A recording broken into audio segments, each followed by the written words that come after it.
get your insurance straight, because if anything happens, you need to go to the hospital, and if you don't have health insurance, you will pay through your nose.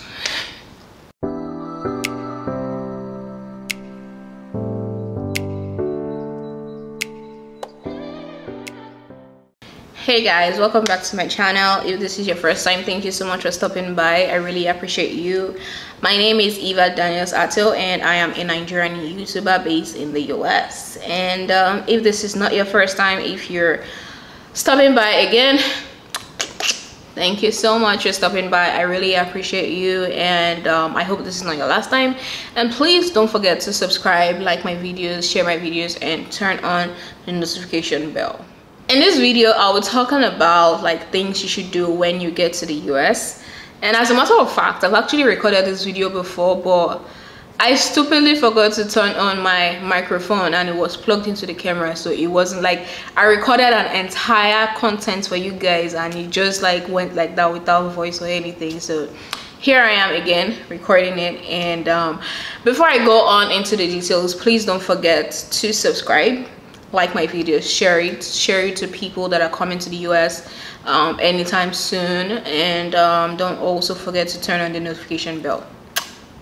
So the first thing I'll say is that immediately you get to the US, you should do your initial check-in with the international office. Take all your documents you have with you, your I-20, your I-94, your passport, and all the documents that you pretty much bring with you. Take it to school, take it to the international office so they can do your check-in, because without the check-in, you're pretty much not in school. You've not registered in anything. That's if you're coming for school anyways. You pretty much just like go to the international office and do your registration. And also, while you're doing that, also visit the other offices that you have to like get in your ID card, registering for career connect. That's what they call it in my school, but it's like a site or something where you apply for jobs and you get an opportunity to like get on campus positions. Second thing is get your SIM card. You need your SIM card for like majority of the things you do. Actually, it should be the first thing I would say, but you can get your SIM cards in the airport. Like immediately you land, there are like booths where they sell SIM cards, so you can get like, there are different mobile services like Verizon, AT&T, T-Mobile, Mint Mobile, Straight Talk. There are like lots in US, so you can choose which one you want to get and register with, and just like get a SIM card so you can be able to reach people in the US and abroad. Please don't get any plan that allows you call abroad. There are applications for that, way cheaper applications for that. Don't fall victim of that, please. Also, I know that some schools usually like send SIM cards to you when you're in Nigeria, so if you had that registered when you're in Nigeria, kudos to you. So you can just put that in your phone and everything is good. So the third thing will be to get your apartment. Apartment is very important, because I don't know where you will stay if you don't get an apartment. So you could get apartments for like from like apartment.com, Facebook Marketplace, Zillow. Like there are a lot of websites that, please don't fall for fake websites. That I would advise you, if it's not like the company direct you're applying from, go through apartment.com. I know that they're very credible. Or go through Facebook Marketplace. Facebook Marketplace is tricky because you don't want to fall victim of fraud, so you just really have to be careful the kind of information you get or receive, and know which one is fake and which one is not. So the fourth thing is, if you haven't secured a graduate assistantship position already, I'll say please look for a way to get an on-campus job. Like, it's important.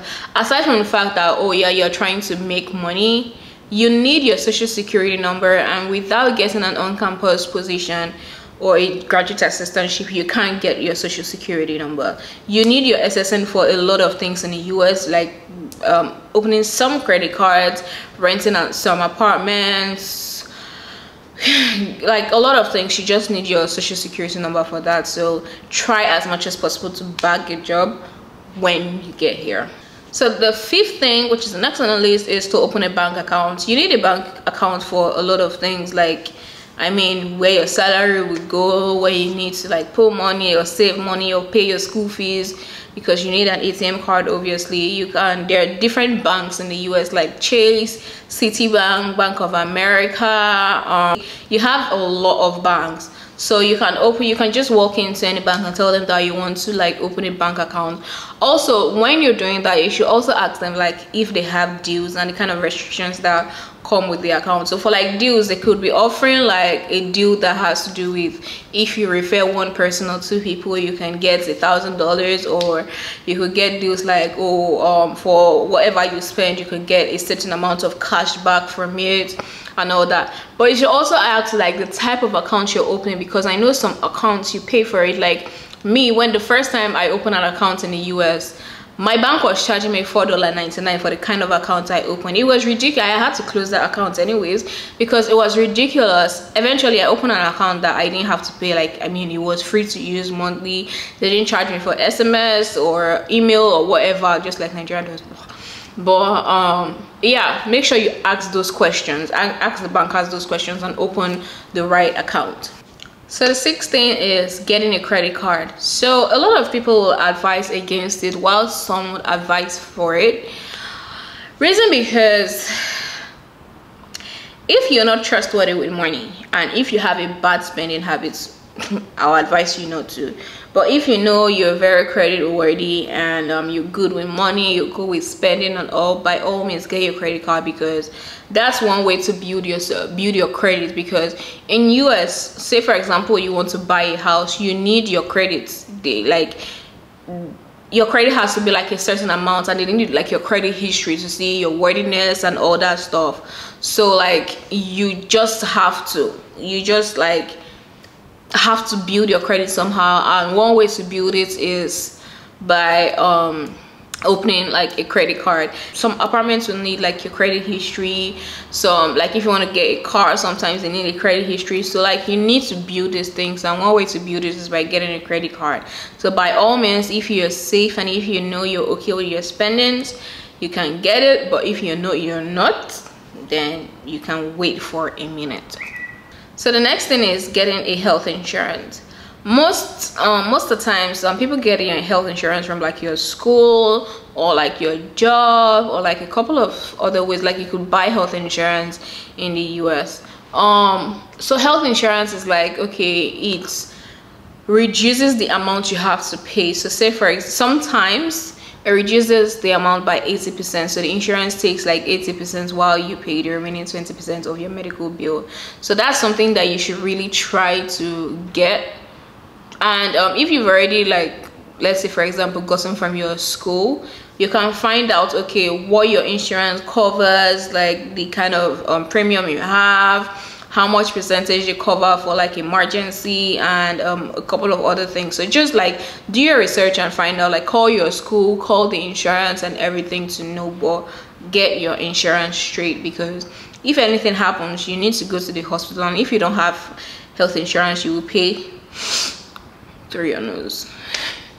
So after that, the next thing you need to do is getting your driver's license. Driver's license is very important, not necessarily because you're driving, but it's a means of identification. So in most places you go, they ask you, okay, proof of identification. You can't always be carrying your passport up and down. Like even if you want to fly, you need your driver's license as well, because I mean, if you don't have it, you can't fly.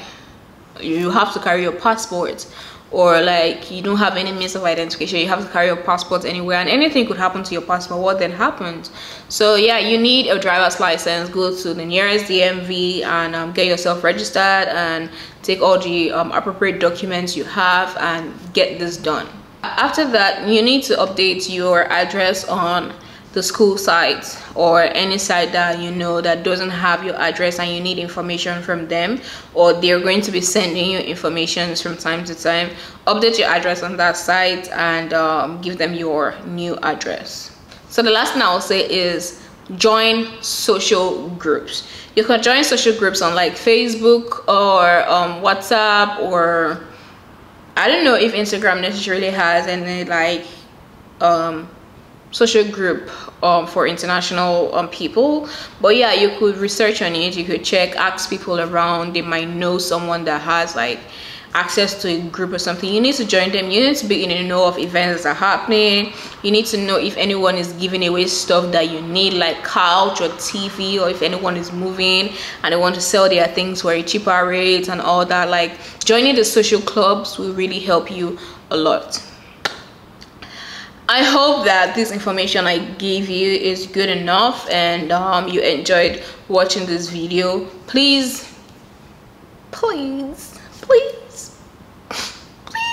don't forget please don't forget to subscribe, like my video, share the video, and don't forget to click on the notification bell. Again, it gives you like a reminder that Eva has posted a new video, so you don't get to miss out on any of my posts.